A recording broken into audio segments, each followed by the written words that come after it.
curve. Is this more for it's for the big other of the machine or for, no, because I usually speak loudly enough. I'm very grateful for your kind invitation. I always like to drop in for my good friend Alain Badiou, and I must tell you from my private experience, because I know of at least 5, 6 people who began to hate him because he had to cancel in the last minute, that it's not that he is not playing the role of a big academic who can afford this, but he has health problems, he has private family problems. No, I can say this, nothing dirty, but for example, he is really for me a heroic person, you know. For him, helping immigrants and so on, it's not this big liberal phrase. It's he adopted years ago a black guy, son of a single mother who died because of AIDS.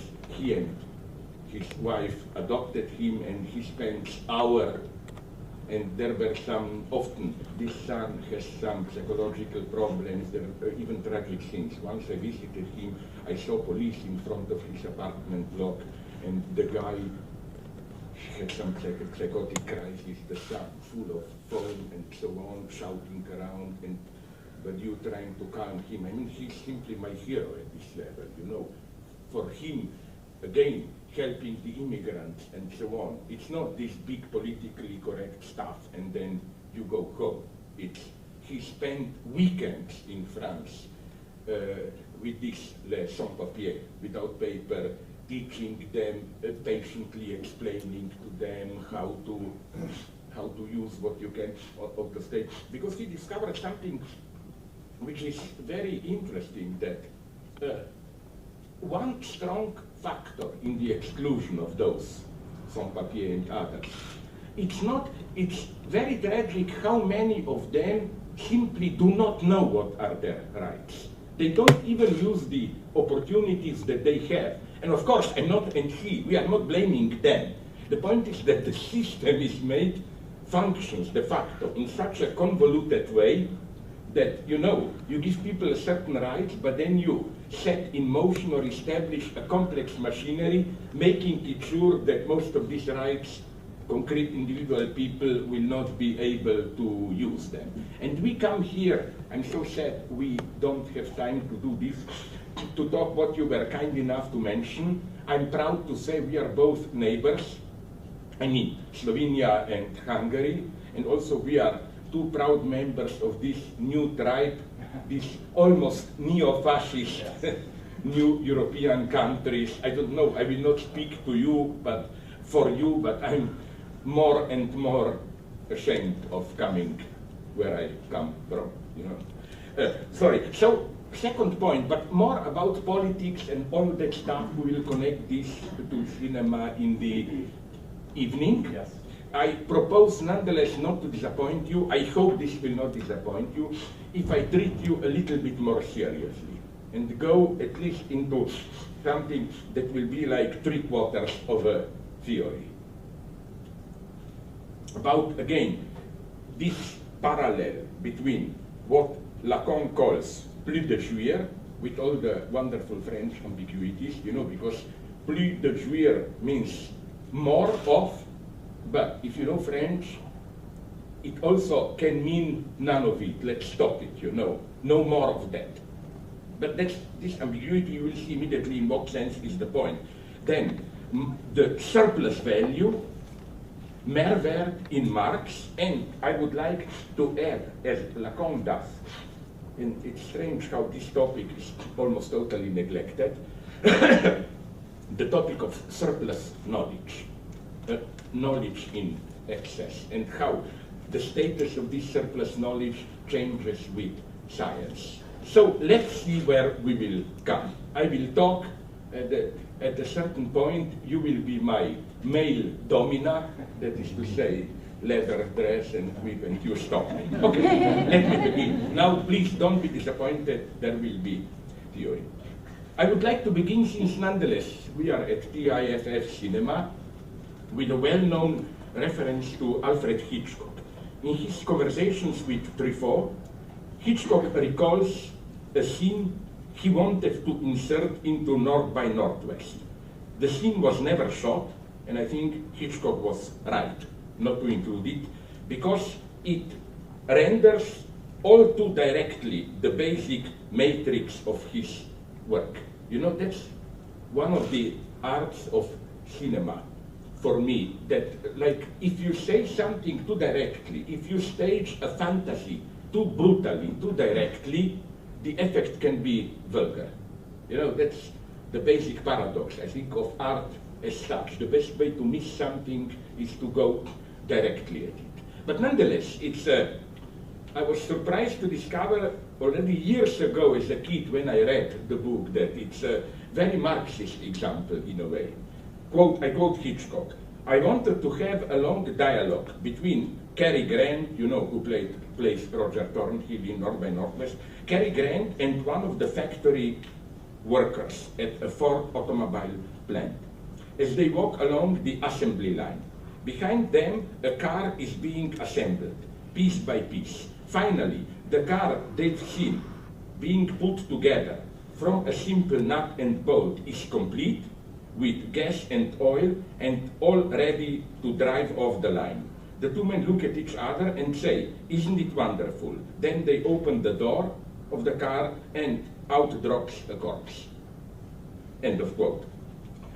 What we would have seen in this long shot is precisely the elementary unity of the production process. And isn't it clear that the corpse that mysteriously drops out from nowhere, that it's a perfect stand-in for the surplus value that is generated out of nowhere through the production process? This corpse is the surplus object at its purest, the objectal counterpoint to the subject, the surplus product of the subject's activity. This surplus, as already mentioned, has three forms: surplus value, surplus enjoyment, and surplus knowledge. They are all forms of appearance of what Lacan calls l'objet d'idée, the object small a, the object cause of desire. Lacan begins the 11th week of his seminar Le Nom du Père from 73-74. You know this wonderful play with words. Le Nom du Père, it's a basic theoretical insight of Lacan, very Hegelian, I claim, means precisely those who are not dupe tricked. They err, they are most in the wrong. And I think this is very deep insight, that the definition of idiot, of a complete idiot, is not the one who falls into every trap, but the one who cannot be tricked. Truth is accessible only through illusion. You have to, or to put it in the terms of choice, you have to begin with the wrong choice to make the right choice.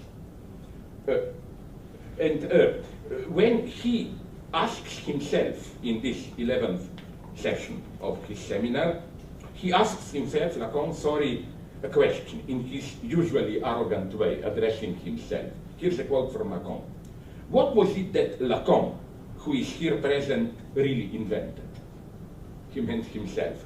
And then he answers the question. He says, like that, to get things going, objet A, the object small a. So Lacan considered this the core of his return to Freud. So again, it's not desire if the desire of the other. It's not the unconscious is structured like a language. It's not even there is no sexual relationship or some other of these big Lacanian mantras. And Lacan emphasizes that this object small a is not just one among his contribution. He thinks everything that he really invented is focused on this notion. L'objet A, object small a, has a long history in Lacan's teaching. It precedes for decades Lacan's systematic reference to the analysis of commodities in Marx's Capital. And okay, we don't have time to do this, but it would be very interesting to see how it means gradually exactly the opposite of what it meant. At the beginning, it was in his first seminars, early 50s, for Lacan, object A was simply the imaginary object, the image with which I identify and so on. Then it is closer, gets closer to the lack in the symbolic order and so on and so on. And only, again, I would say, in late 60s, does he develop his, let's call it, mature theory of object small a. And here, reference to Marx, especially to Marx's notion of surplus value, it's crucial. It enabled Lacan to articulate his notion of object small a as surplus enjoyment, plus de jouir, mehr Lust. The predominant motive which penetrates all Lacan's references to Marx's analysis of commodities is the structural homology between surplus value of Marx and what Lacan calls surplus enjoyment. The key, if we are looking for the roots to surplus enjoyment in Freud, then I think the crucial notion is the phenomenon called by Freud Lustgewinn, a gain of pleasure. This does not designate a simple acceleration of pleasure, like you can have sex this way, but take the drug and you will get even more pleasure or whatever. No, it means additional pleasure provided by the very formal detour in the subject's effort to attain pleasure. For example, an example from literature which always fascinated me. Do you know Brecht's Métis, Buch der, not Wandlungen, but Wendungen, reversals, where basically, what does Brecht do there? He is retelling the history of revolutionary movements in Europe, but he transposes this history into an imaginary China. For example, he speaks about a wise Chinese leader called To Xi, which is of course Trotsky, and so on and so on. So, our retranslation of these pseudo-Chinese names back into their European original, aha, we say, To Xi is Trotsky, now I guess, makes the text much more pleasurable. This would be a nice case of Lustgewinn. Just imagine it could have been done easily. Just imagine rewriting Brecht's book without this Chinese bullshit. Just replacing Chinese names with real, as it were, European names. You get something very vulgar, common.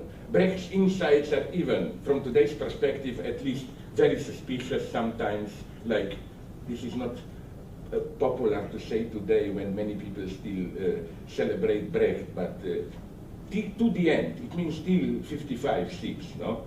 He was bothered with it. He wrote a couple of texts which are very difficult to locate because people try to hide them, defending Stalinist monster show trials. He does it in a very objective way. He says, okay, maybe there is something problematic about them, but can we nonetheless imagine in what conditions this might be true? What could have pushed Trotsky towards becoming a traitor and so on and so on?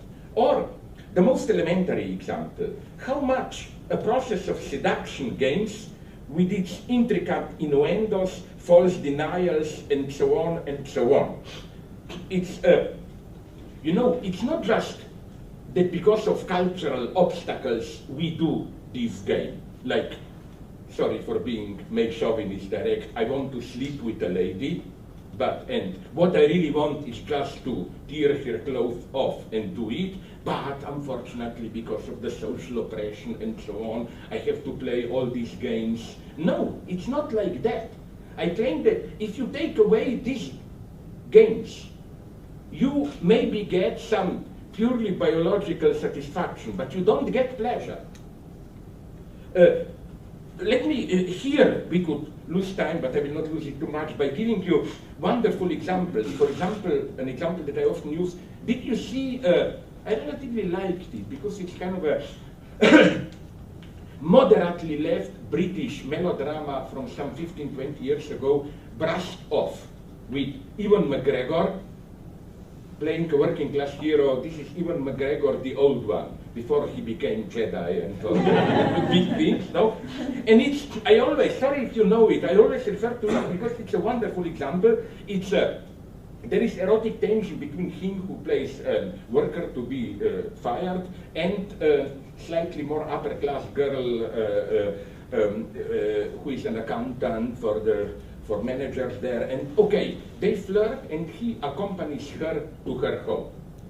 And in front of her house, she says, would you like to come up for a cup of coffee? And he says, I would love it, but I don't drink coffee. And then she says, no problem, I don't have any. I cannot, can you imagine? It happens, apparently it happens, nothing happens, you know. Just an offer is rejected. Do you want coffee? No? Okay, I don't have it. So we would say, so what? It's I mean, if you take it literally, it's total stupidity.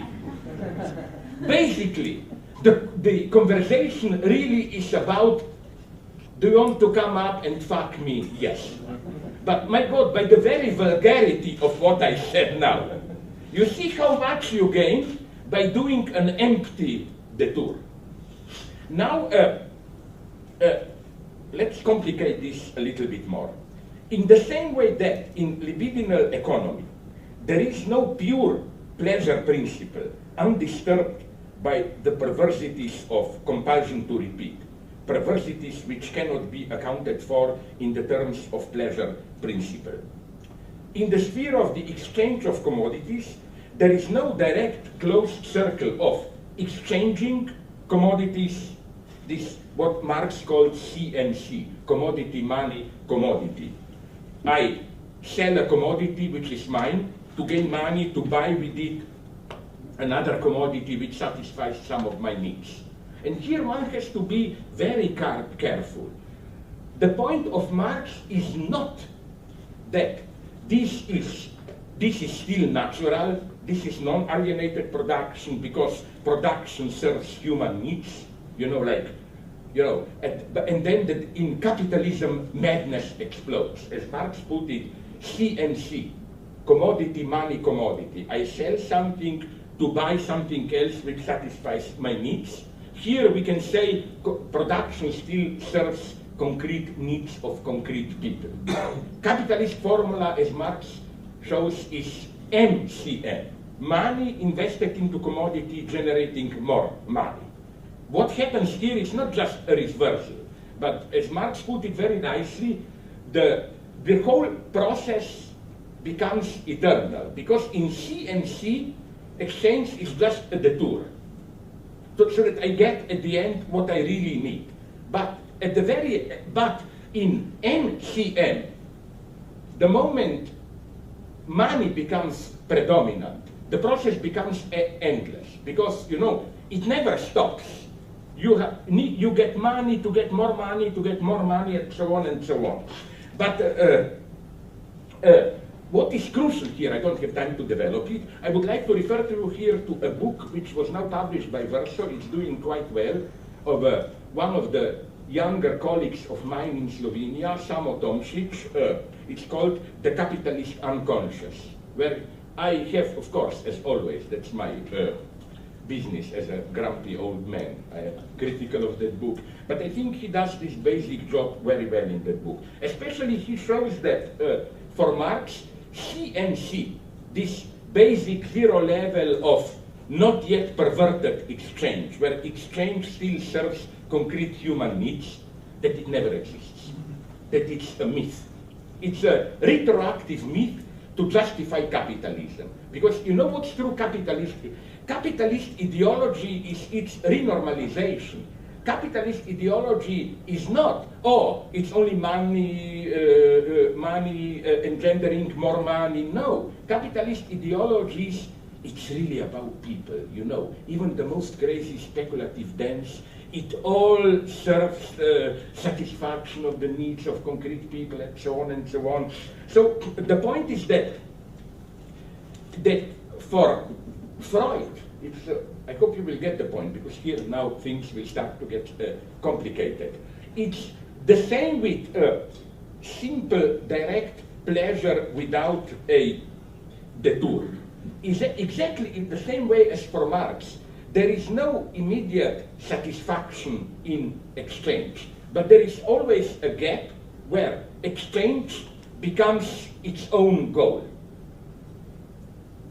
It's exactly the same movement as, again, with what Freud calls compulsion to repeat, and the compulsion to repeat is, of course, the basic movement of what Freud calls drive.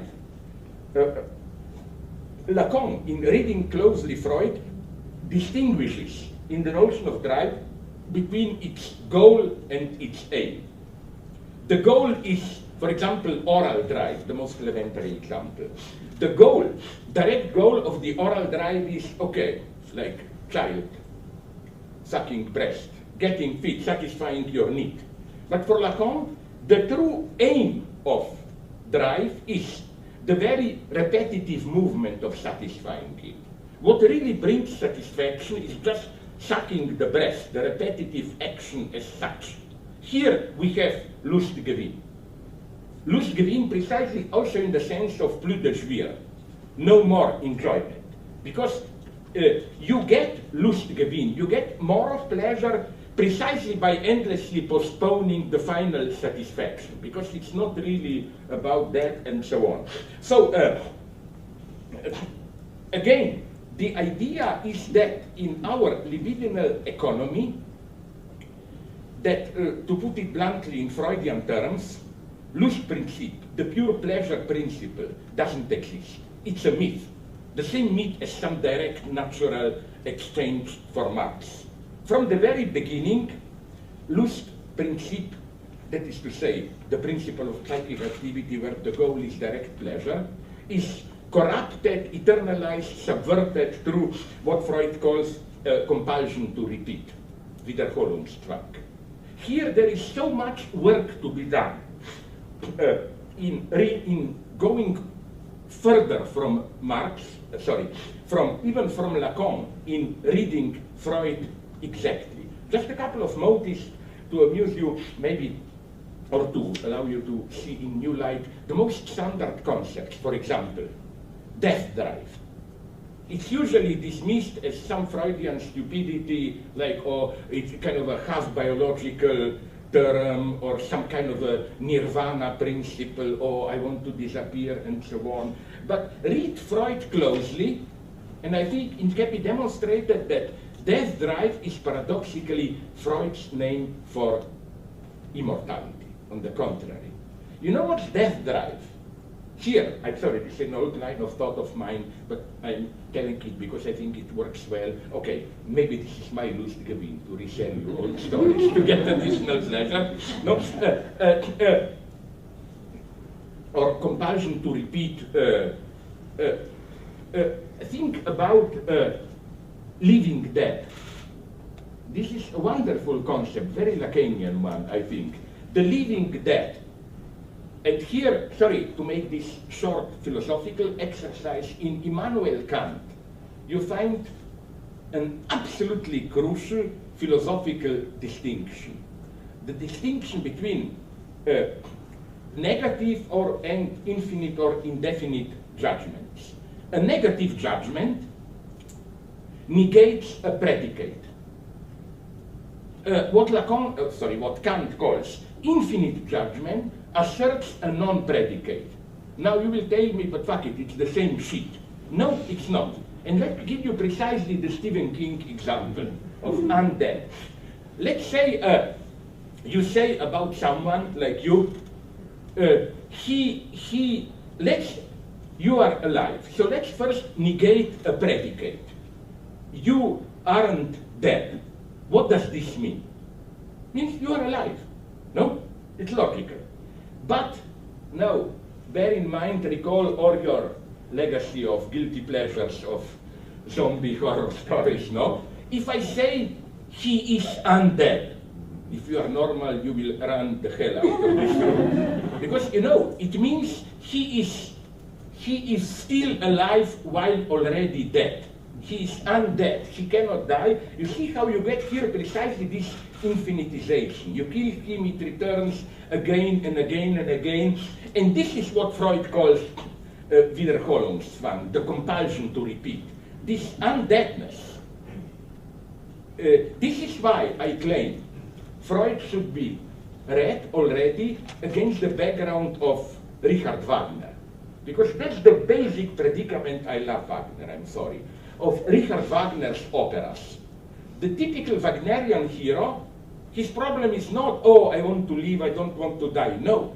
The typical Wagnerian hero wants to die. The only way to find peace is to die. And the tragedy is how to die properly. From the first opera, first big Wagnerian opera, Flying Dutchman, he wants to die properly. He is condemned to live in eternity, and so on and so on. So again, not to get lost, this denaturalization, let's call it, of desire in drive, where the point is not satisfaction, but this endless postpone, here we have Lust, Gewinn, profit, gain in pleasure at its purest, when the very endless postponement of satisfaction generates the additional pleasure. And although I'm often in polemics with her, but here I would advise you to read, she's not stupid, Judith Butler. In her best book, I claim, it may surprise you, Psychic Life of Power. She has a very good chapter on Freud, reflexivity, and so on, where in a wonderful way she isolates this fundamental Hegelian dialectical reversal. She says that fundamental mechanism described by Freud is how repression of desire always reverts into desire of repression. You know, desire is not simply, or this is, for example, the basic mechanism of obsessional neurosis. The problem of obsessional neurotic is what? You are, let's say, I simplified, of course, traumatized by some illicit pleasure. I want to do that. I will not name it. I'm criticized enough for being fascist and so on. Imagine something really dirty. You cannot assume it. So the obsessional neurotic or compulsive strategy is to invent rituals to deny, to oppress, to give, to keep this satisfaction at a distance. But you know what happens? You then start to enjoy perversely these defensive rituals themselves. And that's so important to bear this in mind, because already through this simple insight, you can get rid of this all pseudo-postmodern stupidity of Lacan as a poet of non-satisfaction, lack, jouissance, full enjoyment is never here, it's castrated, it's on, you never get the object, or the primitive Oedipal version, no woman is really a mother, you know. We men in so-called normal sexuality, which for Lacan is not normal, and so on. We always, no, but you know, Lacan, and this is where psychoanalysis begins in exact parallel with Marx again. Lacan's premise is not just this tragic negativity. We have to heroically confront, assume the void of desire. Desire is a gap. No object can satisfy it, and so on and so on. No, the first complication of Lacan is, okay, no woman is a mother, but we have to add even mother herself is not the mother, you know. In other words, what I want to say with this is that Lacan's point is not just this negativity, but it's also the opposite one. Full enjoyment, it's not just something that we cannot ever get fully hold of, that forever evades. Much more tragically, it's also something we cannot ever get rid of. It insists, it remains, it haunts you. The more you erase it, like the tragic, and believe me, I know what I'm talking, if there ever was an obsessional neurotic, it's me. The more that through rituals you want to get rid of it, the more it haunts you. And now, to give you some example of this, I will give you two examples which are very problematic. I want to live through this pleasure of being a little bit politically incorrect. I find this Lustgewinn in its perverted way as ideological category, with in some predominant politically correct discourse. Because, for example, I was always suspicious of this endless will to self-humiliation of white, liberal, politically correct people, where they have a couple of dogmas. The one is, whenever something horrible is happening in the third world countries, we must be somehow guilty, no? There is, you remember, you're too young, many of you, 20 years ago, big ethnic slaughter in Rwanda, Hutus, Tutsis. Oh, it must be an effect of post-colonialism and so on. I mean, I'm not saying this is not true. I'm saying something else. I'm saying this. How, now, are we, Europeans, masochists or what? Why are we doing this? I claim the Freudian answer is Lustgewinn. Where is the Lustgewinn? It's so easy to detect. First, in this way, by insisting that if the ethnic others, those that we consider primitives, whatever, by insisting that we are always guilty, I claim it's an inverted version of white man's burden. You know, in the old times, we white men had the historical task of taking care of other races which are more primitive and so on. You know the disgusting story. Now it's as if they want to say, well, if we cannot be that, at least we can be the big guilty one. Why? What's the profit of us? The profit is that we are the only active agent who know it.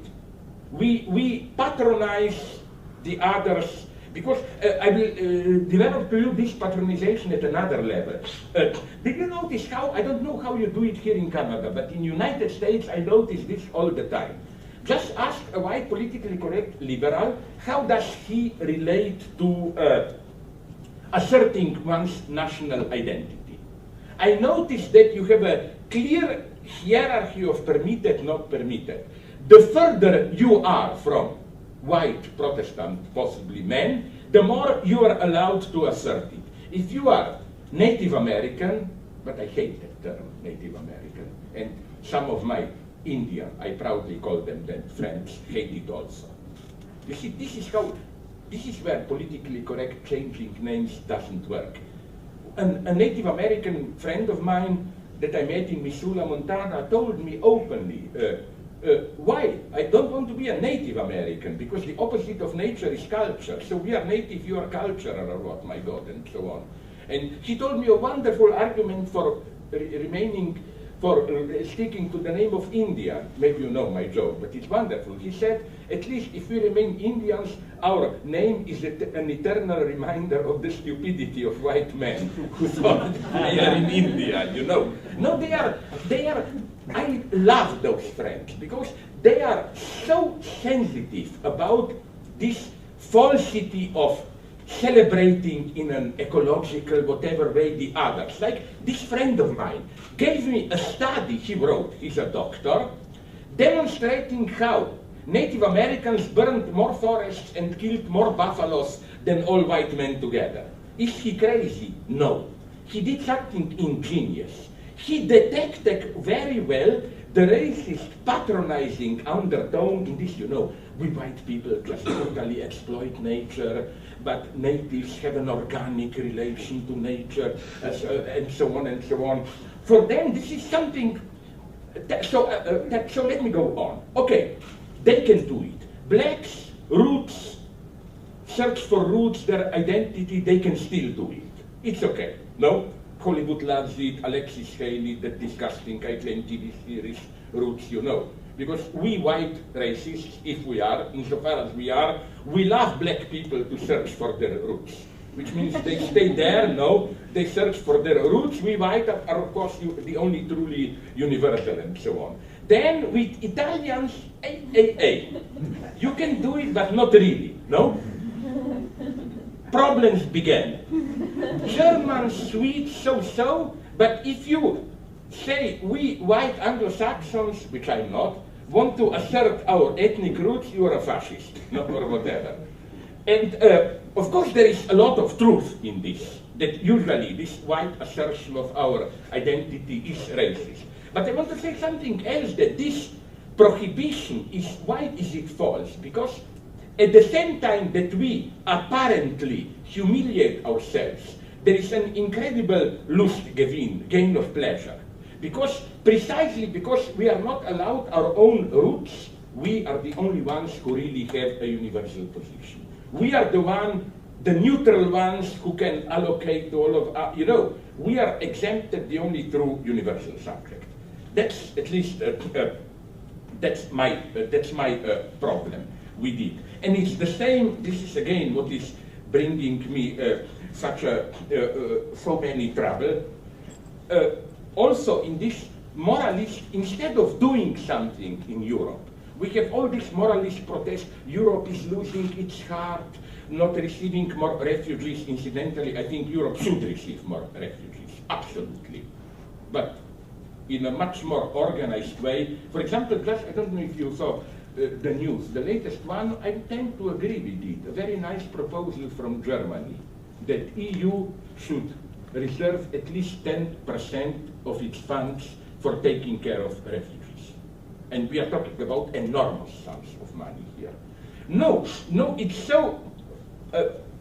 so popular now in Europe, now to claim Europe is regressing into barbarism, it's becoming a new concentration camp, and so on and so on. What's my problem here? Why I dare doing it? Because I think that I observe with horror how those who complain, the moralistic satisfaction of the beautiful soul that they find in it. Liberals love to write now comments on, my God, Europe is getting fascist. Like it's their moral superiority which is asserted in this way, instead of simply doing something. Doing, for example, what here down there, okay? Bernie Sanders is doing, I mean, why I admire Sanders? Because with all his limitations, compromises, and so on, he did something that this politically correct cultural left was not doing for decades. He found contact with so-called ordinary people who are usually the social base of populist right-wingers. This is an absolute miracle for me. The social base, which is the very base of Bible Belt, he got, and this is, I think, the crucial task, not this arrogance of our superiority and so on and so on. And so not to understand me, if by political correctness you mean we shouldn't humiliate other races through openness, tolerance, and so on, of course I am totally for it. But I'm just saying that, and that's how ideology functions, even works which may appear to be positive, progressive, can function in an ambiguous way. That's why, for example, I'm absolutely suspicious about words like harassment. Of course, I'm totally against sexual harassment. I mean, I'm a madman. I'm for death penalty, no problem. Kill the rapists. But when we talk about harassment, you know what bothers me? I notice systematically in the United States the class dimension of harassment, although they would never have said it. But it's usually white academic liberals using this, who is experienced as harassing. It's mostly lower class white people, or those who are considered too vulgar, who talk in a vulgar way, are sexist in a vulgar way. So in a way, harassment, the way the term is effectively used, I claim, has an incredibly strong component of this, don't trust your neighbor, remain at a distance. When do we, I mean, you know who knew this? I met him once in a cafeteria, he's a wonderful guy. Spike Lee, in his film before his big biopic, before Malcolm X, I don't know, where he deploys in a wonderful way this idea how, we love blacks, but And then, but, we feel, you know, but, do they have to play, this was done 20 years ago, those big boom boxes, their music is intruding, their food smells bad, and so on and so on. That's the reality of harassment. That's for me the suspicious aspect of harassment. Or, another example, tolerance. I wrote a book in Europe, here it would be prohibited, a plea for intolerance. It's obvious for me. Why is it, this is not neutral fact, that we almost automatically translate problems of racism into problems of tolerance. But my God, this is not self-evident. Make a simple experiment. Go to Google, copy big speeches by Martin Luther King, and search in them for tolerance. You practically don't find the word. He would have felt obscene if somebody would read him like, white people should show more tolerance for black people or whatever. No, the problem with tolerance is, I think, that first it culturalizes the problem. You know, all of a sudden problems are not economic, legal, but why are we traumatized by other races? What are the fears deep in ourselves that we are really escaping from, and so on and so on. So, you see, here things get really complicated for me. And here, again, you find all different ways of obscure Lustgewinn. We should learn, when we are dealing with racism, and even with critics of racism, we should learn the old lesson of Adorno. He saw this clearly already in the late 30s in a wonderful short text about the structure of fascist propaganda. How beneath all these rhetorics of renouncement, enough of decadent pleasures, sacrifice yourself for the country, all of fascism functioned in this way that officially it's prohibition, secretly it offers you some obscene pleasure, carnivalesque pleasure, usually, like let's beat the Jews, let's rape women, or whatever. Even, I think it's crucial, sorry if I repeat my old examples, to read in this way Ku Klux Klan. I read some good books describing everyday life in United States in, let's say, when was the golden era of Ku Klux Klan in 20th century? I think the 20s, no? Yes. Officially it was Catholic Church, white race, predominance. But what was the reality of Ku Klux Klan? It was the obscene Lustgewinn, like, it's Saturday evening, guys, if we are white, let's gather, let's hang some black guys, let's rape some black women, and so on and so on. This is, I think, absolutely crucial. Without this Lustgewinn, without this surplus pleasure, an ideology doesn't function. That's why, incidentally, I am deeply critical of those leftists. There is something of it even in Tony Negri, who celebrate Carnival. Wonderful, social hierarchy is cancelled, the poor are the rich, king is a beggar, and so on. Yeah, but there is also a terrifying totalitarian Carnival. And you know who is the big theorist of Carnival? Mikhail Bakhtin, the Russian fellow traveler of formalists. But you know what I heard now from our Russian friends? Before World War II, he survived the purges because he was happy to live in province. They put him into some small library in Kazan. And when he was writing his book on François Rabelais, which is his book apparently celebrating Carnival, he took many notes. They now found these notes, and they were shocked to discover that the secret model for Carnival for him was not some, I don't know, public festivity and so on, but KGB, Stalinist purpose, Gulag and so on. This is Carnival at its purest. Today you are maybe secretary of the Central Committee, tomorrow you are English spy in Gulag. You know, this total reversibility and so on. And it's absolutely clear if you read the best memoirs of Gulag and of Auschwitz, for example, Primo Levi. Auschwitz was a carnival at a certain level. The carnival began with Arbeit macht frei, you know. This is for me a carnivalesque statement. It's immediately inverted and so on. Even Gulag, incidentally, if you want to learn about Gulag, ignore Solzhenitsyn, read the real guy, Varlam Shalamov, Kolimateis. He's the authentic one. But what I wanted to say is that I'm really sick and tired, and this is, I think, the tragedy of the left. They love these carnivalesque moments, you know, oh, people explode, hierarchy is over. Isn't this getting boring, and so on? The big problem that left has not resolved is what I call the day after. I said this yesterday, at the unfortunate thing at Left Forum, that I use this example that I always use. Have you seen the movie V for Vendetta? Yes, you know how it ends. Crowds penetrate the parliament, people take over, and then the end. As I usually say, I'm ready to sell my mother into slavery to see a movie called V for Vendetta Part 2. But what did they do then next day? For me, the true test of a revolution is not we all cry, 1 million people on Tahrir Square, on Gaza Square. Fuck you, I'm not fascinated by that.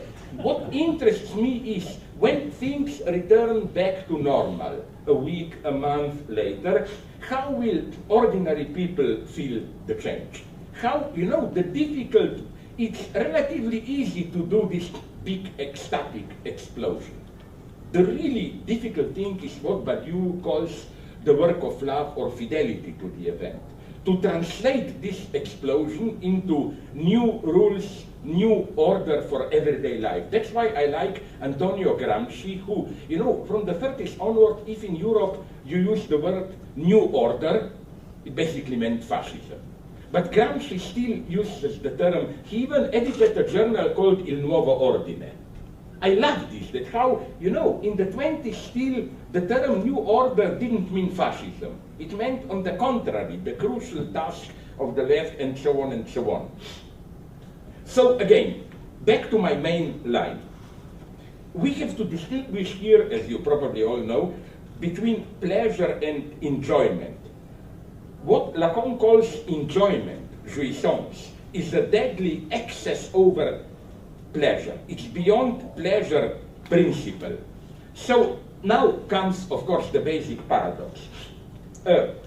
Surplus enjoyment is a nonsensical tautology, because for Lacan, we do not have zero-level enjoyment, which is then supplemented by some surplus. Enjoyment is in itself a surplus.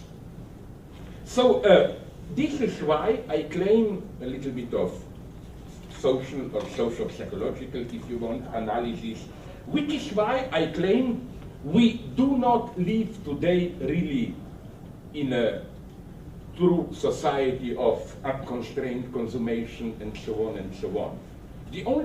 This is the trick of our consumerist society, that it's extremely self-controlled and regulated. Yes, we are solicited all the time, enjoy and so on. But, and then you get a series of disciplinatory measures. Like, I mean, this is when I meet people from some swingers or gay communities where they really dedicate their life to pleasure, more or less, I'm always shocked at the price they pay for it. But then you have to do the jogging, body training, behave in a proper way, what you eat. It's horrible. And I think that one of the reactions, populist reactions against this official hedonism is not, oh, it's too decadent. No, I can almost understand ordinary people. They experience this, let's call it naively, politically correct, regulated official hedonism as way too disciplined. You know where I got this truth? It was, there was some, obviously, right-wing publicity some 10 years ago when I was in New York. I loved it. It was publicity for beef. It showed this classic, barbecue, family singing country songs, barbecuing beef, and then just short expression, beef, real food for real people. You know? Okay, now you can say it's a proto-fascist man. Of course it is. It's disgusting.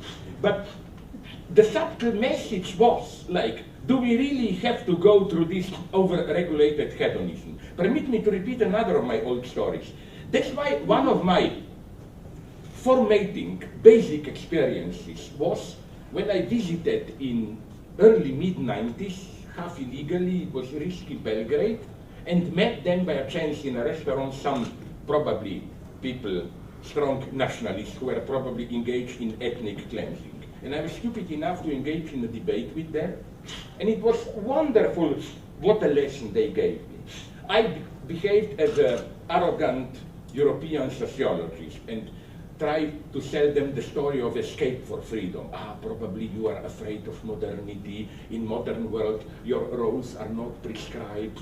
You know, like all this, you know, Anthony Giddens and so on stuff. We have to reinvent ourselves, too much freedom, so you cannot sustain this, you want to escape back into old certainties. And they started to laugh like mad. And they gave me a lesson. They told me, no, sorry, it's the exact opposite.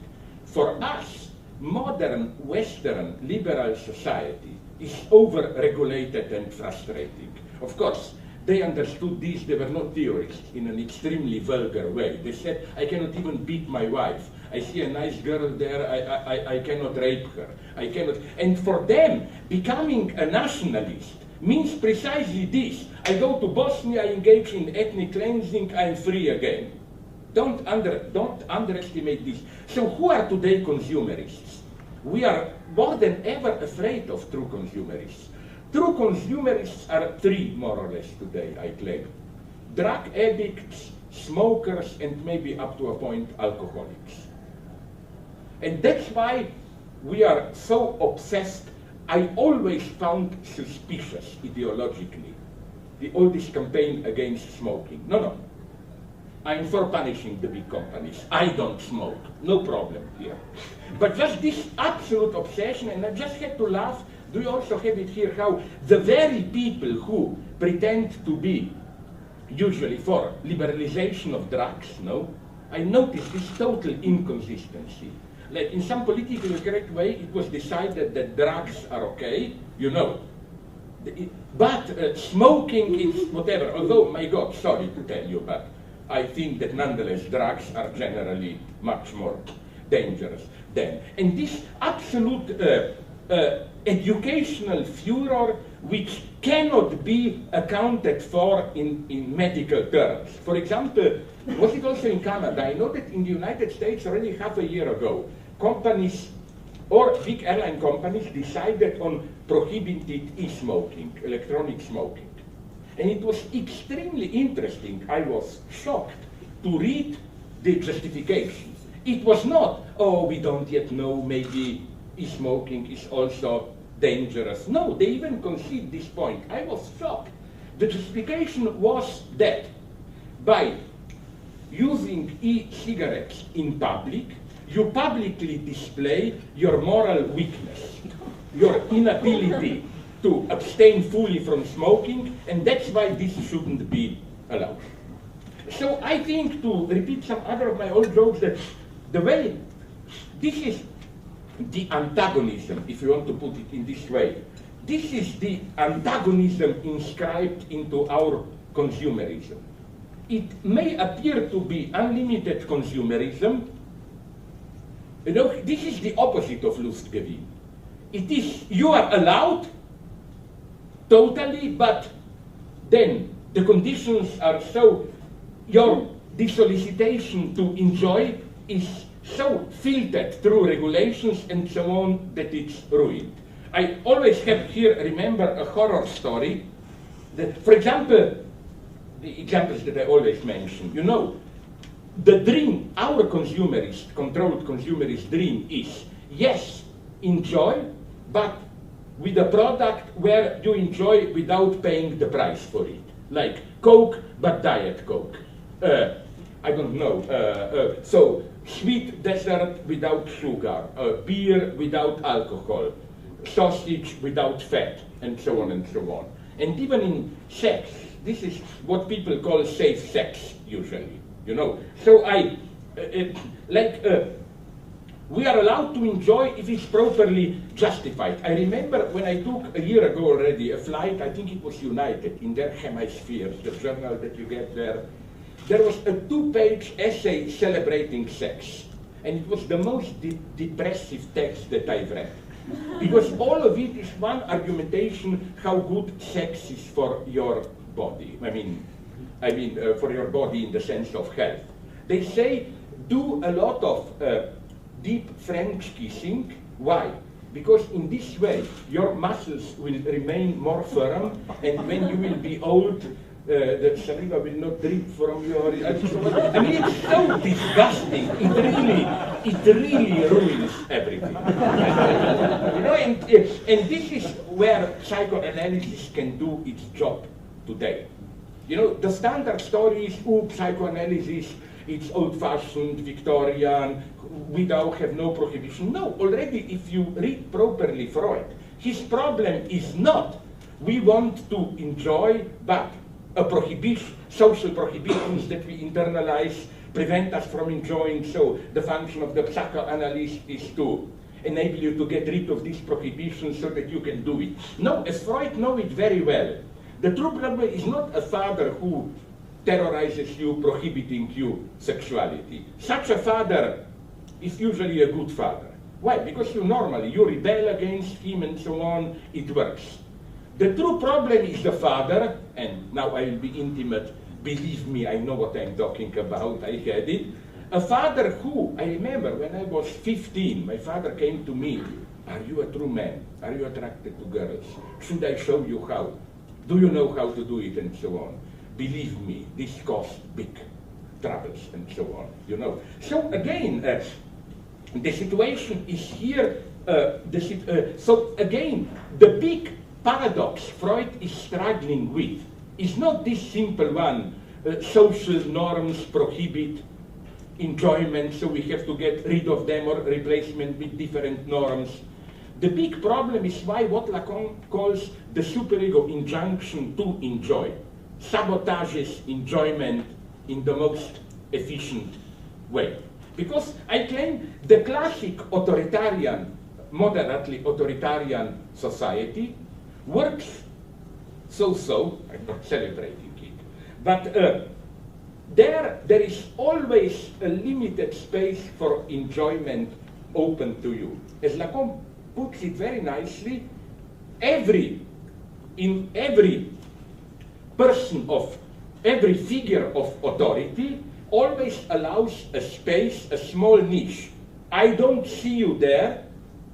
I don't want to know what you are doing there, but discreetly just do it there. Even, and I checked this with my Jewish friends. By Jewish friends, I mean people who really know about the Bible. That even in the Bible you find this. You know, the 10 Commandments, which is this, the first of the second, do not celebrate other gods, you know. But this is, check it up if it's a good translation. Every good Jewish specialist in the Bible will tell you. This is not what it says there. It says, do not celebrate other gods in front of me. You know, it's this, I run the public space, don't do it here. What you are doing it back there, it's your problem. And we often, that's the tragedy of political correctness. We don't see this. Do you remember, when was it? I think he was still president, so it must be 4 years ago. The unfortunate Ahmadinejad visited United Nations, and then he was invited to Columbia University. And I'm no friend with Ahmadinejad. Incidentally, I was even engaged there in Iran in polemics.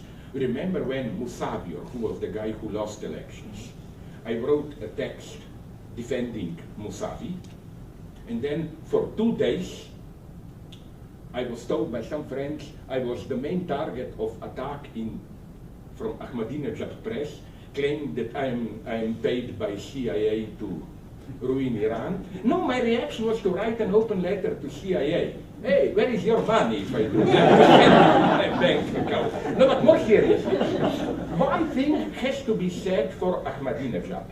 I wonder if some of you know it more in detail, but 2 Iranian friends of mine were there. And to avoid a misunderstanding, they emigrated from Iran. They were not, but they told me that, remember, all big media laughed at it, made fun, how Ahmadinejad was asked, how is it with homosexuality in Iran? And officially, the translation was that he said, we don't have this problem because we don't have homosexuality in Iran.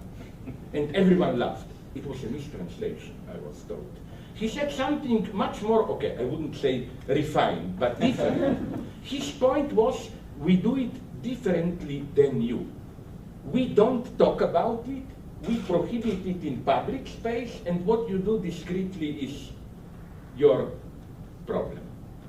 The message was, I'm not saying this is true, but I am saying what I even heard from an old friend of Michel Foucault, that my God.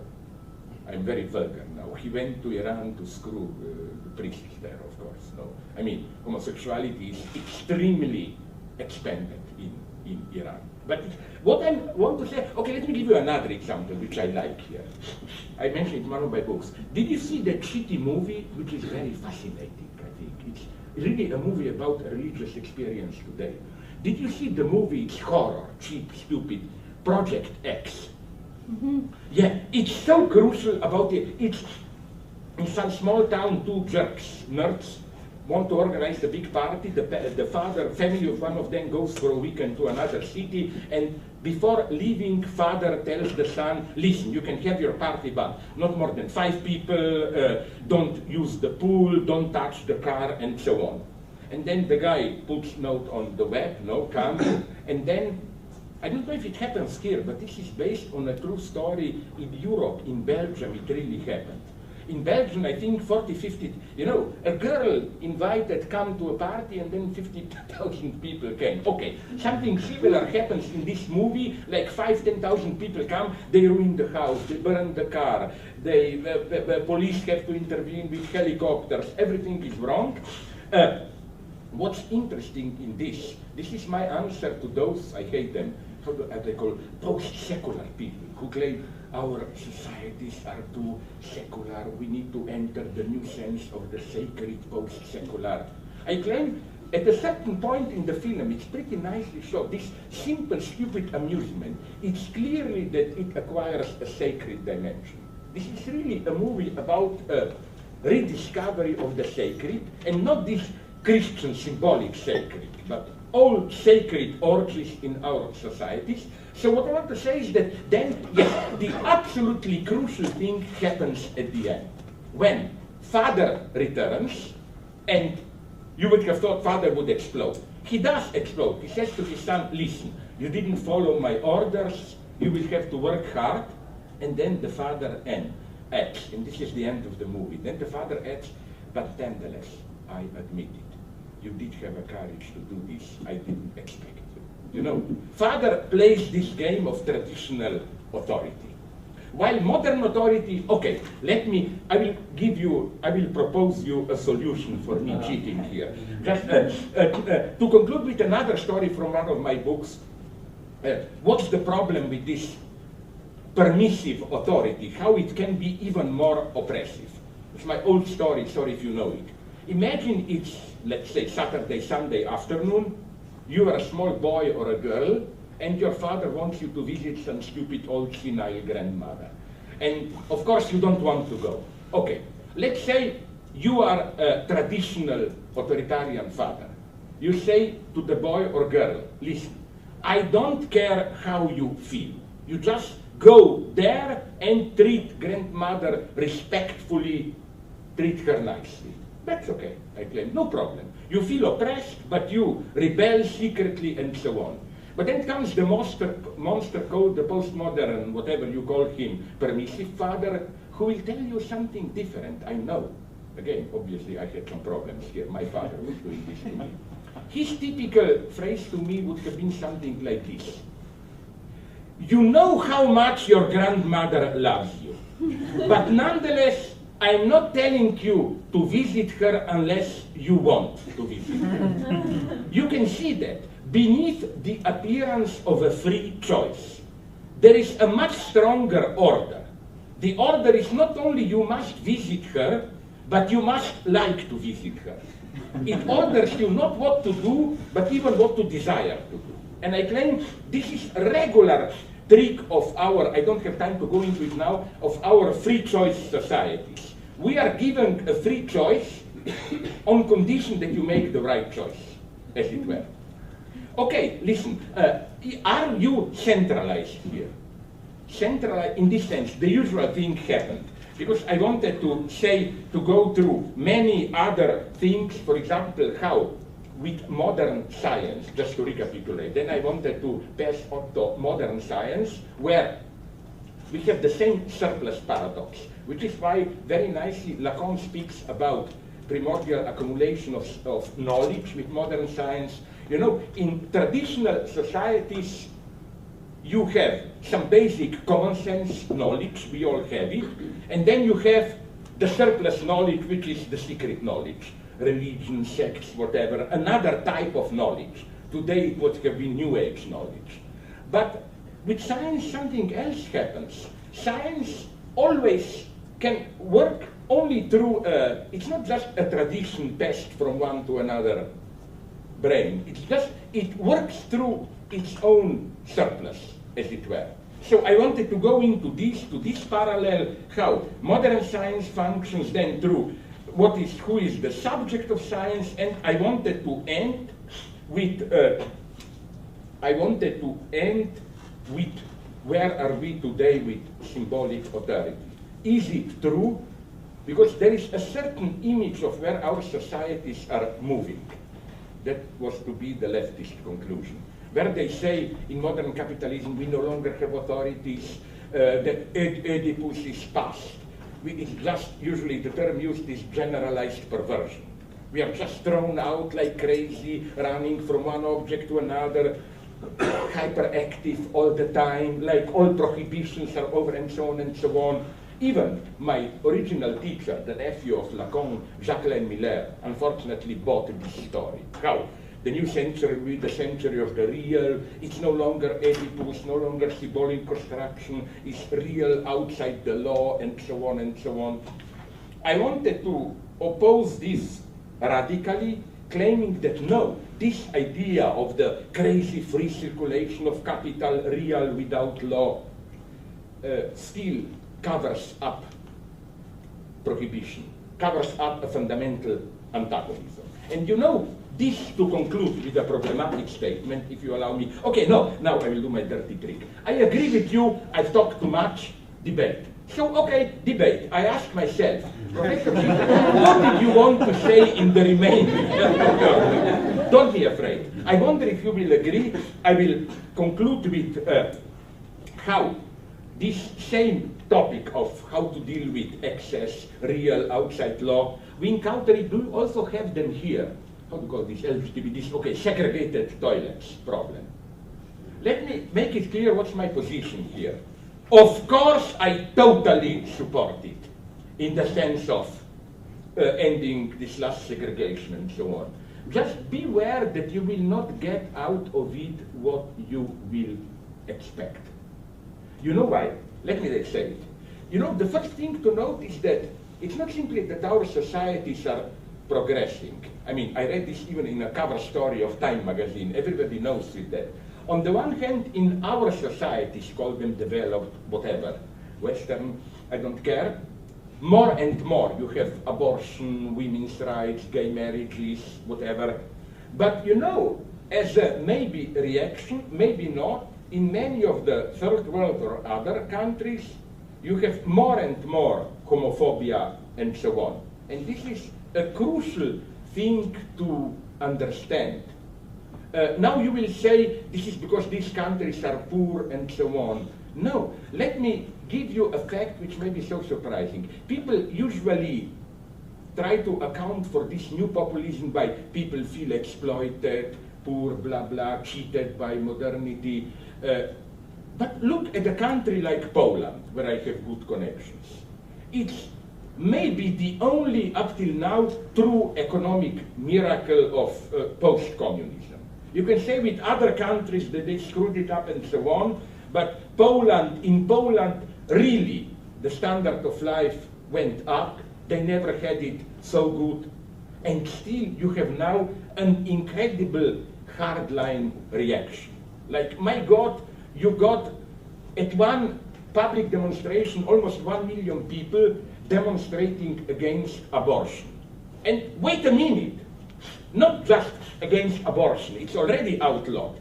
They even want to close these last loopholes, which are, abortion is now, I think, permitted in Poland if mother's life is in danger, if it was the result of rape, or if the child is, how do you call it, freak, ill, distorted, so that it will probably die.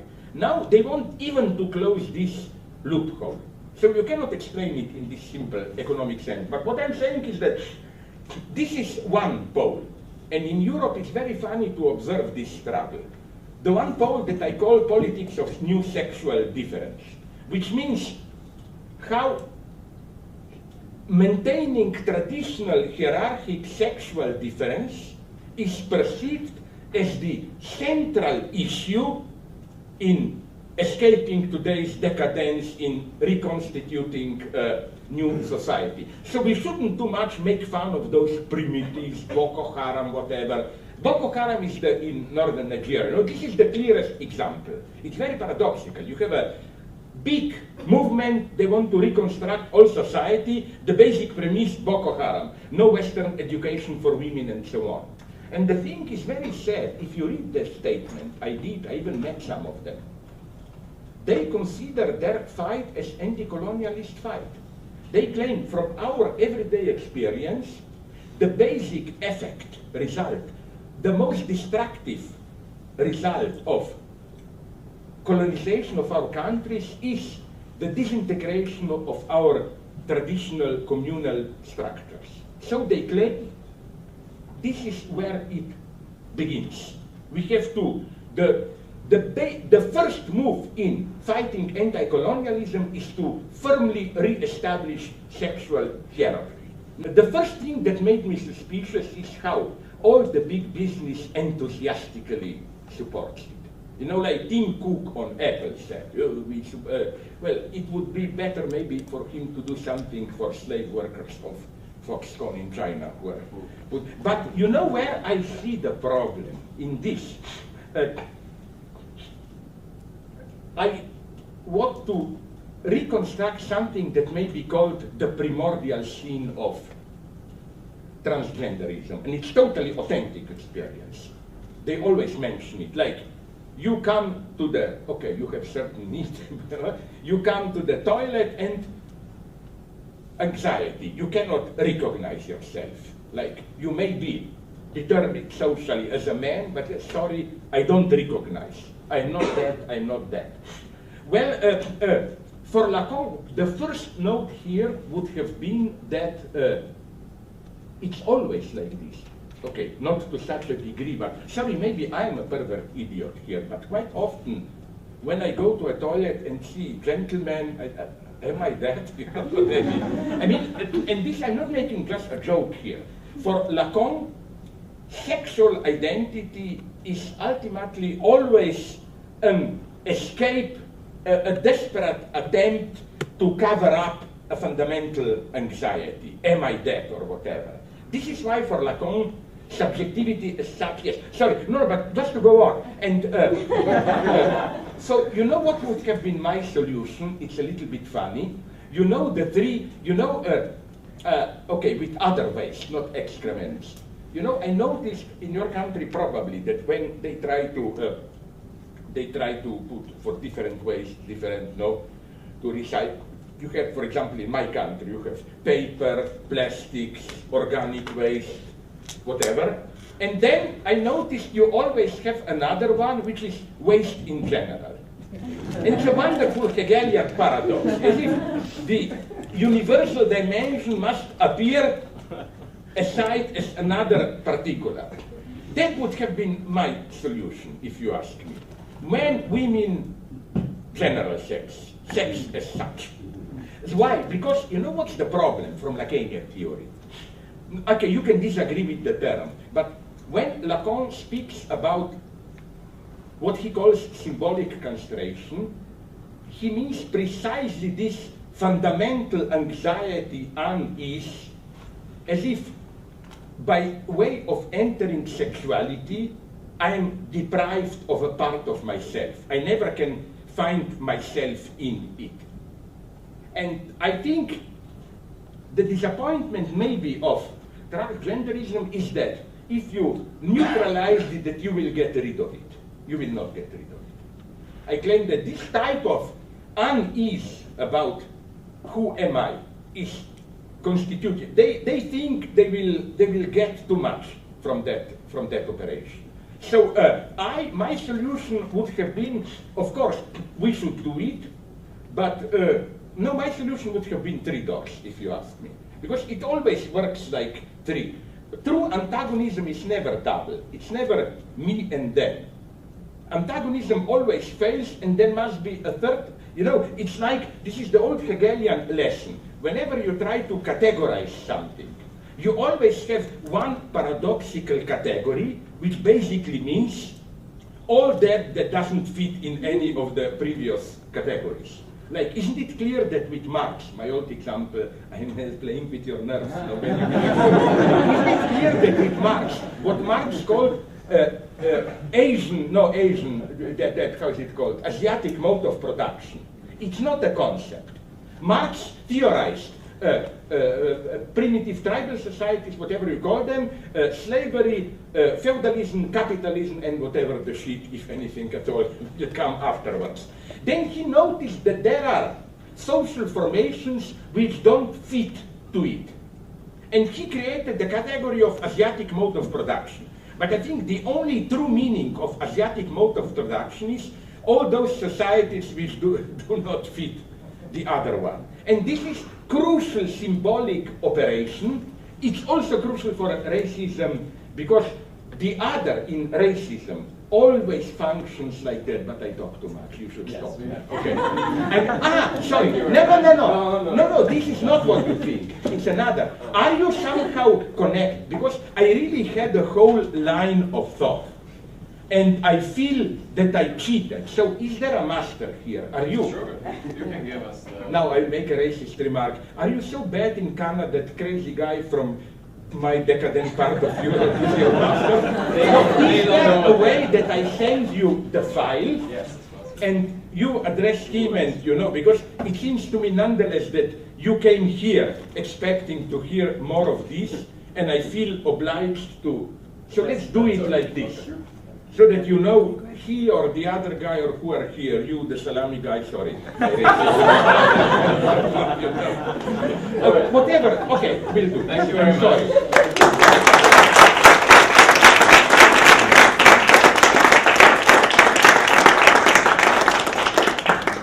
Unfortunately, despite Žižek's best efforts, we still have time for questions.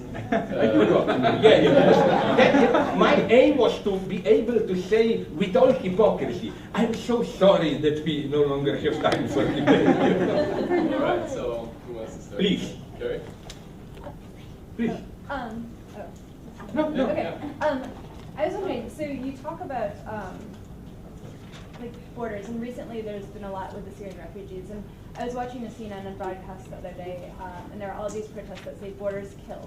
And I was just wondering what your thoughts would be on that in terms of like national identity, and you were talking about gender identity, and how to both live with borders that are not malicious, but also exist like as in a nation or as a national identity or something like that. Because so. Yeah, I see. You know, my problem is this one. At least I don't know about the world situation, although I'm noticing that it's not just a European problem, it's happening all around the world with violent consequences which are not properly reported in our media. For example, as we know now, almost half of Zimbabwe is in South Africa. But are people aware that there are many violent acts of poor South African workers who feel that, you know, they are stealing Zimbabweans from there that job, not to mention China. In whole of China, 10, 20 million people. So I think this is our future. For economic reasons, global warming, or even natural disasters. Let me tell you something. My good friend Jean-Pierre Dupuy, the French theorist of catastrophes, he's member of some official organizations, so he was, when Fukushima happened, the day after he was there. And he told me, do you know that it was kept secret, but for one day, the Japanese government thought that they will have to evacuate the entire Tokyo area. How? Where will they go? And so on. So we will confront, and I think it's absolutely crucial to do it in an organized way. Here, all these misunderstandings emerge about my role here. I think that the way it was done in Europe was totally catastrophic. First, that they allowed, I'm more and more, and even this is based on some of the rumors that I hear from my friends, diplomats in Brussels, that it was done consciously to secretly promote the right-wing anti-immigrant agenda. You know, it was done in this chaotic way. Tens of thousands every day through Greece, Macedonia, Serbia, Slovenia, and so on, as if they wanted to provoke the backlash. For, I think my solution would have been absolutely even more immigrants into Europe. I always repeat this. The true threat to Europe are those who present themselves as defenders of Europe today. Like, would you like Europe where your beloved leader, Viktor Orban, or the same leader of... If such people take over in Europe, this is the end of Europe, my God.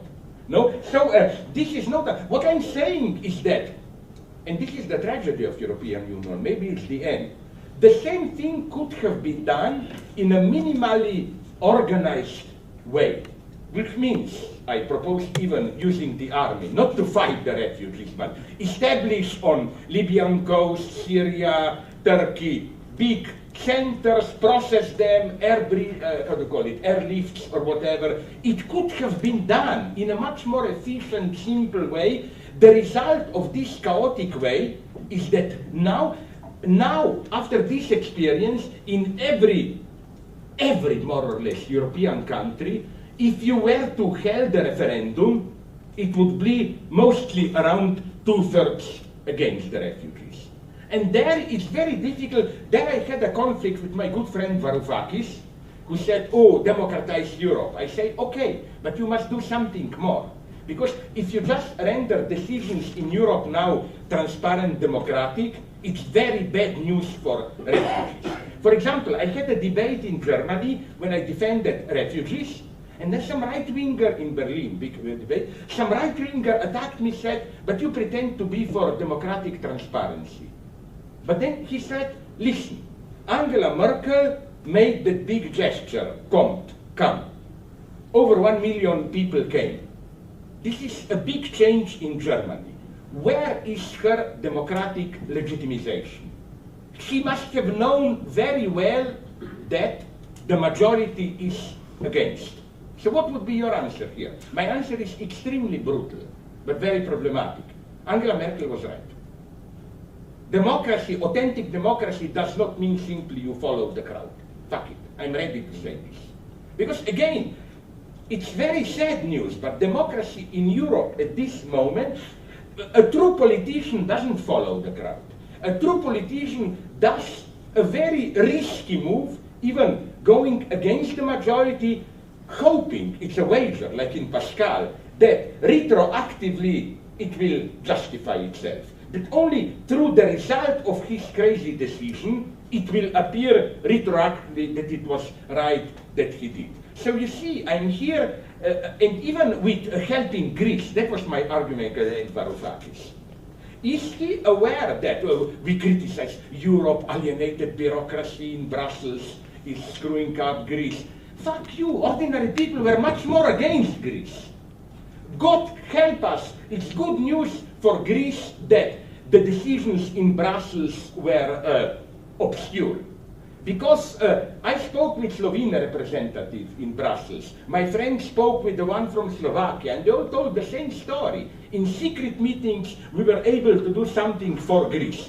The moment we had to speak public, we were afraid of supporting Greece because our local populists would immediately explode. Oh, lazy Greeks, you know, let them eat their yogurts or whatever. So you see what I mean. I claim that how should I put it? It's not even only for pragmatic reasons. I know that some people sympathize with refugees like they are almost communists today because they are coming to Europe with a radical demand. Some of them say it openly. I almost like it. Their demand is, you claim you are a society with open borders, so we have the right to go into whichever country of Europe we want, Norway, UK, and the state there has to take care of us somehow. Okay, it sounds nice, but what does this mean empirically, concretely? This means to be extremely brutal, that the only way to do this is to abolish democracy in Europe. What would be your solution here? My solution is some middle path with element of authoritarian support for refugees. Don't count on popular support. This is tragic news. The result of refugees is we are now all happy. We just squeezed out that the Austrian guy was not elected. This would have been horror, because for our city countries, Slovenia, Hungary, it's normal if our guys took power, but you know that Freie Demokrat wrote in Austria, that would have been the first case in a developed big Western country that a true right-wing, you remember UKIP, Farage, I met Farage incidentally at the round table, my friend, the anti-immigrant there, or Marine Le Pen, France, and so on.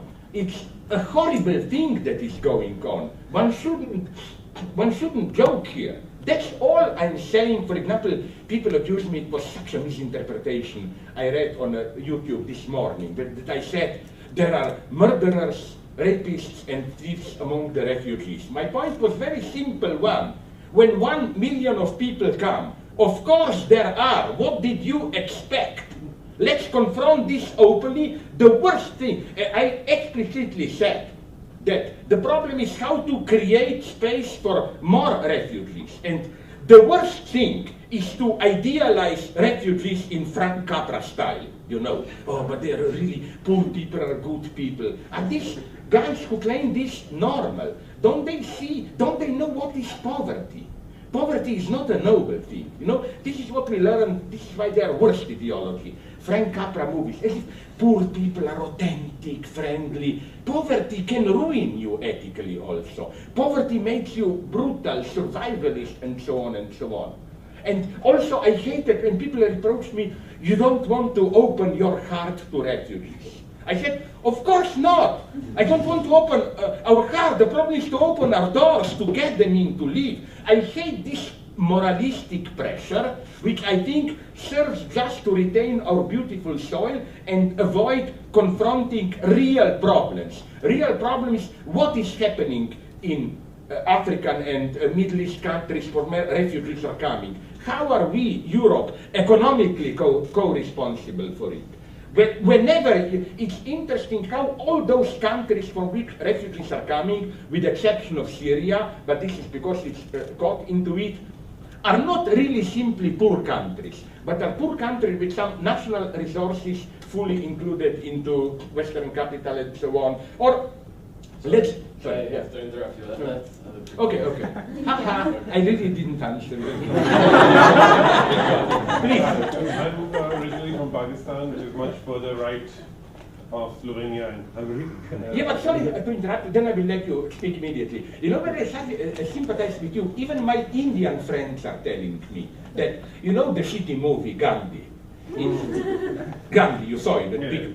It's totally unfair towards you. Indians like to put all the blame on Jinnah, no? But it was a much more complex game in 48, 47, where Gandhi himself, his hands were definitely not clean also. For sure. You would agree, no? Okay, sorry, let's go. Okay, yeah, suddenly on the spot. But okay, so I just wrote my question down so I could be more coherent because I tend to fumble. No problem. Okay, so I've experienced working as a executive producer for a Pakistani news channel for 15 years almost. And my time Pakistan news channel in Pakistan itself. Yes, Yeah, exactly. So my time in the so-called fourth pillar of democracy left me severely critical and bitter, as I have witnessed narratives change much like the Orwellian flip-flops in 1984, dictated by internal corporate interests or the pursuit of capital. Yeah. My question is, within the context of the zero institution and post-politics, what is your view on the normalization of spectacular statements like the Muslim ban, so that it becomes a point of discussion amongst pundits and trickles down? You mean Trump, what he said? That must... Yeah, I mean, okay, so whatever. Are you aware what you asked? 3 hours talk just okay, of course. Now let me begin with something problematic, for which I am often attacked. First, no doubt, Trump is like disgust embodied, you know. Like, but I find him interesting because, not because, you know, in Slovenia Trump is very popular. You know why? His wife is Slovene. Melania now, so we'll be in the White House. No, but more seriously, I think Trump is a filthy populist opportunist, but whenever he makes concrete proposals, commitments, they are quite often much more ambiguous. Did you notice that Trump was the only Republican who said something minimally reasonable about Middle East peace process? That we should also listen to the Palestinian side and so on and so on. Trump said we should start seriously negotiating with Putin instead of just this warmongering. Trump said he's in principle for a rising minimal wage, and so on and so on. So I think if you ask me, I agree with, who was the guy who was the Congress leader, John Boehner, who said Ted Cruz is Lucifer in flesh. I'm much more afraid of somebody like Ted Cruz, who may appear a little bit more polite, civilized, you know. But, you know, okay, I'll put it like this. If I were a Muslim here, I wouldn't be afraid of these vulgar types like Trump too much. Much, because nonetheless there is, I hope, although one has doubts, a certain limit to this vulgar populist appeal. I'm much more worried about people who basically say the same thing, but in a superficially more civilized way, you know, acceptable for general media and so on and so on. For example, I've written about it, it's similar to what you say, torture. For me, the true scandal is not that some people are now openly for torture. Also, my beloved Trump, I know, he said, waterboarding, much more, much more. The true horror is that torture became a topic of public debate at all. The true problem is normalization of torture. And I'm here very open, not a naive idiot. I'm well aware that people do torture. Now I will go to the end, and then you can put me on YouTube and again claim that I'm a fascist. I can imagine a situation where I would maybe torture someone. Let's go into this ridiculous sentimentality. My daughter, whom I love 10 years, is kidnapped by bad men who, and then I have someone in my hands, I know he knows where is my daughter, it's ridiculous. Maybe I would, but isn't it crucial that if I do it out of pure despair, I should become all the time aware that I did something terrifying out of despair? It shouldn't be normalized. You know what I mean? The true horror is the moment you normalize it, like Alan Dershowitz did it. There should be doctors who control, check your heart, you can torture him like that, not too much, and so on. The normalization is the true horror. So I think that in a way, those who were skeptical about torture but accepted the debate were even worse.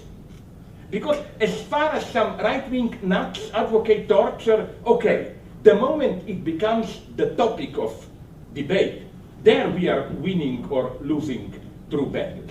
And there I think more and more we are ethically, I really think that we are now in the last 2-3 decades in an era of ethical disintegration, decay. You know what we need? I said this yesterday, again didn't like it in New York, oh no, the day before yesterday, sorry. We need more dogmatism.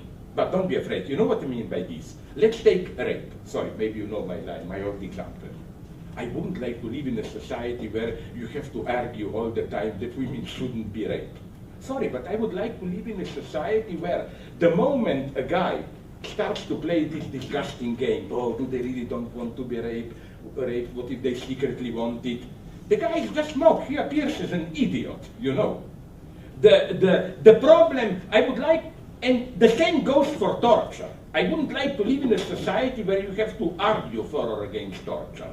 Torture should be simply the moment you say you are discreet. We need more of this, I know the paradox of the term, progressive dogmaticism. You know, that certain things should be automatically assumed. We don't debate that. And here, I think, the fact, again, that we are debating about all this, and things that you can say. You remember Madeleine Albright, when she made that horrible statement years ago, when a journalist asked her that in Iraq, as a result of American intervention, 500,000 children died. Does she think that it was worth this price? She said, yeah, it's difficult, but yes, it was worth the price. My God, that you can make such a statement. My answer to her would have been, you remember when she said, supporting Hillary, that there is a special place in hell for women who don't support other women, which meant for women who vote for Sanders, no? Well, I would say maybe if there is God, and if God is not totally evil, which is a matter of big debate, maybe what there is in hell is a special place for women who claim that to bomb 500,000 children to death is an acceptable price. Maybe she got it wrong, what is. No, but okay, you know, sorry. yeah. I see, was your father a secret police agent? Yeah, and you inherited his brutality. Okay, two more questions. It's short a deep questions. side. In your country, Short Attila is still a normal name. Exactly. What country is this where Attila the butcher can be a Sorry. Short questions, please, and also please short answers, okay? I didn't, your pleading was not sincere enough. I wasn't desperate. Sorry, please. So, first, I'm originally from India, and I agree with both of you what you just said. So, Yeah. No, but you know what's my problem in India? Ambedkar against Gandhi. I'm for Ambedkar, to make my position clear. yeah, that's You also cannot another- agree, but No, there is another. Yeah, there's very interesting dynamics going on in India Yeah, right yeah. now, but I won't go into that right now. Sorry. But I mean, in your recent book on refugees, you mentioned that the refugee crisis is overdetermined by class struggle as such, and one of the solutions is, as you say, or one of the technical solution is to some kind of organized manner in which Europe accepts refugee and. because I'm afraid transports them. otherwise we get populist backlash and it's the end. But what do you see in terms of this, the class struggle that you think that is over-determining the refugee crisis as well as other? Well, I enumerate this in my book. First, I would say it's clear that the ultimate cause of this refugee crisis is the way global capital functions. Here, I even refer, you may remember in the book, to my half-friend. He is a right-winger, but not a stupid right-winger. We should learn from them. Peter Sloterdijk, who in his book of global capitalism used this wonderful metaphor which has a great echo in movies from Wizards of Cupola. That global is also globus, like, how do you call it in English? Cupola. You know that there are those around 20% who are in, there are those who are out. And I claim this is a new form of class struggle. We have to rethink Marx here. I think that to bring the paradox to the extreme. What for Marx was the ideal proletarian exploited? You work in a factory, you have a permanent job, okay, you are exploited, but life goes on. This is almost a privileged situation today. I think the much more crucial element of those exploited, or however we call it today, are those in so-called failed states, which never fail in themselves. Their failure is always the result of their inclusion into global market. Like, take Congo.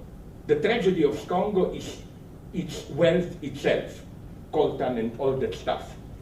If it's tragic, crazy idea, but if somehow you make disappear all the natural resources, minerals from Congo, the war there would have been over, a plain civil war in a month or two. So, so what I'm saying is that we have those who live in so-called failed states. We have, I mean, did you read, probably you did the book by Mike Davids, City of Courts, about how, about slums, favelas. This is something very paradoxical, how more and more in our societies you have parts which are simply not fully covered by the legal order. And it's not necessarily only poverty. When I visited Brazil, I learned very interesting things, how they even have the term now favela capitalism, which means precisely because you are not constrained by any legal rules, you can do crazy, okay, brutal, but also sometimes create. So what I'm saying, and then we have, for example, precarious workers.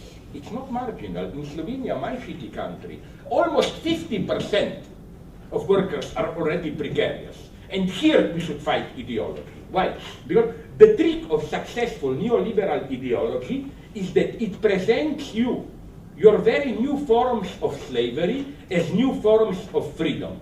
When you say, my God, I don't have a permanent job, every year or two will I get a new contract, I'm in anxiety, then comes somebody like Anthony Giddens and tells you, but listen, this is a new form of freedom. You are not alienated, fixed into one role. Every year or second year you can reinvent yourself and so on, all that stuff. So you see my point. That's for me the basic paradox. The more capitalist global, the more there is this invisible barrier within countries, between countries, and this is how I see basically the problem of refugees. This new global division, those who are in, those who are out, and violating, transgressing this, which is getting stronger and stronger. Berlin Wall fell down, but new walls are emerging everywhere.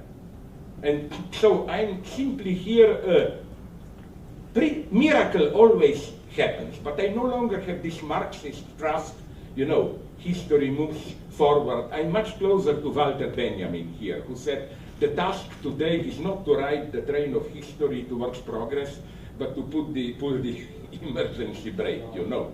So again, I'm saying that today, precisely with reference to problems that you mentioned, we live at an extremely interesting moment. It's the moment when in Europe and in the United States, the old logic of manufacturing consensus on how politics reproduces itself, those in power, is breaking down.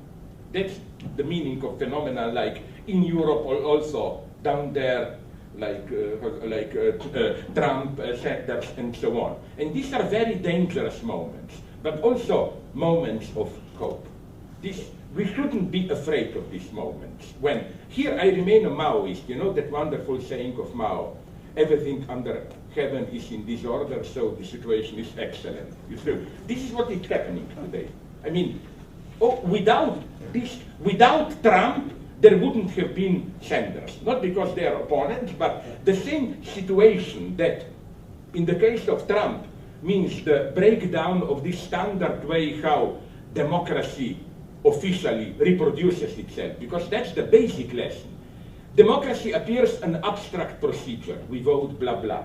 But we all know that this abstract procedure is embodied in very precise, unwritten rules, who decides what is admissible. It's the same paradox that I mentioned there. You are free to vote if you remain within the constraints of, and that's so interesting, that's the basic paradox.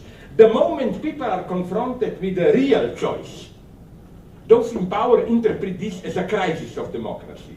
Crises of democracy are precisely moments when there is a chance that maybe democracy, that people are confronting a real choice. So if you ask me for the United States where I am, no, I cannot do that, but what I will say, no, but a part of me even says, like those, some of radical Bernie Sanders supporters, maybe better Trump than Hillary, you know. No, don't be afraid, I'm not ready to do this, but just part of my heart moving in that direction. Okay, so let's have one final question, maybe from this part. Okay, that last. Sorry, Go ahead. me again. So I was actually just at Left Forum before we got there on Saturday, and then came here to this film philosophy panel, and kept having in my head this like striking difference between these two conferences. You know, this like populist American, you know, where it's like people that work very hard and completely sort of, for me, non-academic context, and then this conference here. What can we do as academics to help the leftists and the populist effort? Like, what is our role here? I'm here conditional pessimist, how should I put it? First, let's face it, my God. And apart from pushing for what 50 years ago would have been perceived as not even radical, but moderate social democratic agenda, does the left have any concrete idea how to restructure society or whatever? That was the great tragedy in experience with Greece, as Varoufakis emphasized all the time. They were denounced as crazy, lunatic, radical left. But if you look at what Syriza demanded, it's something that 50 years ago in Europe, it would have been considered not even radical, but very moderate, centrist social democracy. And the same goes for United States. If you take into account general trends today, then I'm sorry to tell you, Richard Nixon is a radical leftist. Yes, you know, this is Fred Jameson told me this. Richard Nixon is an extremely interesting figure. He was a bitch, a jerk, whatever you want. But if you define left in a very primitive way about how much money do you give for students, for social health care, Richard Nixon was the most leftist president. And he opened up with China and so on and so on. So I never, not for a second, believed in that story, Watergate, you know, like, which is pure ideology. What a great country United States are. Two simple journalists can overthrow the strongest man in the world. Yes, with the help of who knows whom in the background, you know. This is why, although I don't like Oliver Stone too much, I appreciate his film on Nixon, which is not just against Nixon, you know, Anthony Hopkins. It's a nice idea, okay, Hannibal Lecter as Nixon. Not so bad. But, you know, it points nicely this deep ambiguity of Nixon. Don't write Nixon simply off. So what I'm saying is that, again, okay, classical social democracy, unfortunately, because of the way global capitalism functions, is over. State socialism is over, although it's over in a paradoxical way. Where communists are still in power, they're usually the best managers of new capitalism. No, I claim that it's China thrives, if it will, we'll see. Precisely, only Communist Party could have done this. That's what liberals cannot accept. I knew someone, okay, I can tell you who, Wang Hui, the great Chinese social philosopher. He has some obscure connections even with the daughter of Deng Xiaoping. And he told me a wonderful story. The daughter told him that when Deng Xiaoping was dying, all these kissing guys around him, flattering him, asked him, what do you think your greatest act was? They thought he will say, yeah, opening China, blah, blah, reform. No, he said that when things opened, that I wasn't tempted, and now we know that almost the majority of the party was tempted by going to the end, full Western democracy. And he said it would have meant chaos. Now, it breaks my heart. I wrote critical texts about China. I'm now, a friend of mine there told me when they translate my books that how they are censored heavily and so on. But what I'm saying is that it's very sad sign of our predicament that probably Deng Xiaoping was right. That if you want modern type, contemporary type of dynamic capitalism with stability, authoritarianism can do much better. It's very sad. So what I'm saying, ex-communist, this. Then the last surviving hope of traditional left is this endless poetry of local democracy, you know, against ossified state apparatus, representation, local communities, and so on. I'm totally opposed to this. I think first for theoretical reasons. The problems we are facing today refugees, ecological catastrophes, and so on. If anything, we have to invent even larger forums, transnational forms of collective decision-making, and so on. Second thing, I think that as a model, this doesn't work. This is, again, this stupid leftist fascination with we should be engaged. Maybe I'm alienated, but I know how to look at it. I don't want to be too much engaged. For me, one of the visions of hell is that I live in a local community where every afternoon we have some shitty meetings, you know, like how we will distribute water, how we will educate. No, I want an efficient, anonymous, half-invisible machine which takes care of all that bullshit, so that I can read my books, write my books, watch movies, whatever. And so again, I think that it simply doesn't work. You know what's the truth of this? I have also connections in Venezuela, they tell me. People celebrate, oh, Chavez, wonderful. People self-organize themselves, communes, and so on. Yeah, but every good analyst knows that. The absolutely necessary obverse of this is the strong caudillo role. You need a strong, more than democratically strong leader.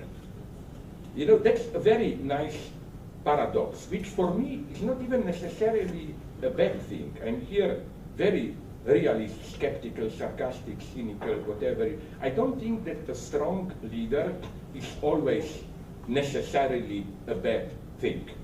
Sometimes you need a fascination with a strong leader to push you to go a little bit further. So you see what I'm saying? I'm saying that apart from this, okay, we have two main positions today. One is the social democratic, which is, let's push it further, healthcare, free education, blah, blah.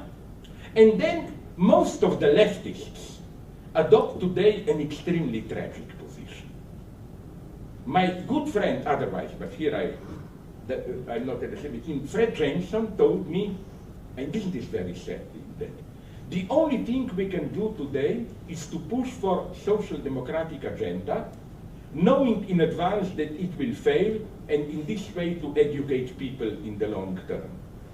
I find this a very tragic position. So you push for measures which in the long term, not only you know they will fail, but you secretly even want them to fail so that people will get radicalized in the long term, and so on and so on. Because nobody even thinks about this. Why is this tragic? Because often people who write about this are cheap popularizers, like my friend Paul Mason or Jeremiah Rifkin. But I basically agree with them. Things are happening in today's capitalism which clearly, how to put it, point towards a dimension over market economy. The whole problem with, for example, intellectual property, it's a deadlock for capitalism. It's clear that in the long term it will not work, that intellectual property is the death toll of capitalism. I mean, new forms are emerging of exchange, new economic, and it's, but we don't know how to organize. I think this is the true problem. You know, your question, I agree with it, but there is another question hidden behind.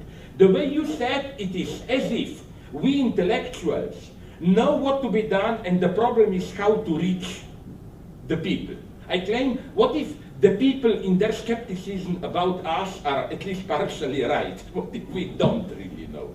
Because I always like to play this role. Like, I asked Fred Jameson, fuck you, okay, what do you want? What should be done today? And immediately he starts to sweat, you know, it's a complex situation and so on. When leftists say that the situation is very complex, it means they're in deep shit already. No, but okay, you know what on that note, unfortunately, we just run out of time, so... This is typically Eastern European. No, what I mean, just to finish with this, please. I love it. There was a certain sense of sad melancholy, which was so typical of countries like Hungary, Czech Republic, Poland, and East Germany.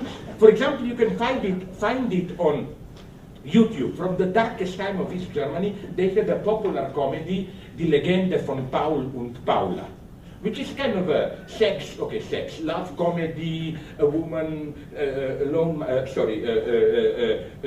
mother of a child divorced, has an affair with another guy who's married, at the end they get together, happy ending, a kind of a erotic comedy.